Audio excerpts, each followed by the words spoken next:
मी आपल्यासमोर जाणताराच्या जे नाटक आहे बाबासाहेब पुरंदर यांचं, त्याच्यामध्ये शिवाजी महाराज आणि त्यांचे मावळे यांच्यामधले जे संबंध आहेत ते दर्शवणारं एक छोटंसं 5 मिनिटाचं एक पात्री नाटक सादर करणार आहे. त्याच्यामध्ये कोंडाजी ज्यावेळेस मोहिमेवरती जातात त्यावेळेचा एक क्षण आहे. त्याच्यामध्ये आहेत शिवाजी महाराज, कोंडाजी आणि त्यांचे पंत सादर करीत आहेत. पण एक सल काळजात राहिलंय, एक सल. कंच सल महाराज. कोंडाजी गेली 13 वर्षे करवीर महालक्ष्मीचा हा सिंह अद्याप स्वराज्यात आलेला नाही. कोण घेतो पणाला? म्या घेतो महाराज. कोंडाजी फर्दन म्हणजे साक्षात शमशेरीचाच फर्दन, ढाऱ्या वाघाचाच फर्दन. मुठभर माळानीशी पणाला सर करण्याचा विडा ऐकून कोंडाजी निघाले. कोंडाजी जी महाराज. हात कर पुढं. नग घे, राहू दे. कोंडाजी निघाले. महाराज पण मोहिमेच्या आधी सोन्याचं कडं बक्षीस देणं म्हणजे? काही म्हणालात पण?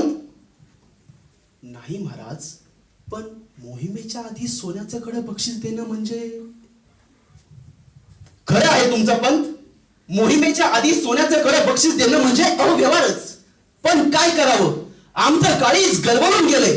हे मावळे आम्हाला नुसते नजरेच विचारत असतात. सांग राजा सांग, सांग राजा सांग. स्वराज्याच्या हितासाठी संसार दूषितमध्ये ठेवू की निकाले? आणि मग कुणी मुलाचं लगीन टाकून कोंडाण्याला धाव घेतो, कुणी खिंडीमध्ये मृत्यूला रखून धरतो. हे मुरादबाजी, तानाजी मालुसरे सारे जीवनात आम्हाला मुजरे करून कामगिरीवर गेले.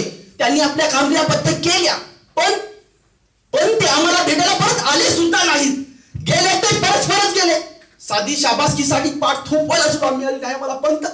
हा कोण द्या म्हणजे माझा तुझा तानाजीच आहे. पन्हाळ्यासारखा तालेबार किल्ला घ्यायला निघालाय हा आपल्याकडे यशस्वी होईल, हरगिज यशस्वी होईल, आम्हाला खात्री आहे. पण तो आम्हाला भेटायला परत येईल? नाही पंत, काय मी ह्याबद्दल बोलून गेलो.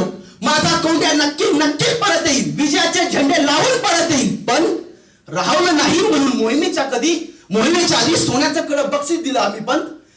कुबेराचा खजिना मोजता येईल, त्याचा हिशेब ठेवता येईल पण इथला हिशेब कधी करता येणार नाही, त्याचा हिशेब ठेवता येणार नाही. पण जय हिंद, जय महाराष्ट्र, जय शिवाजी, जय महाराज की.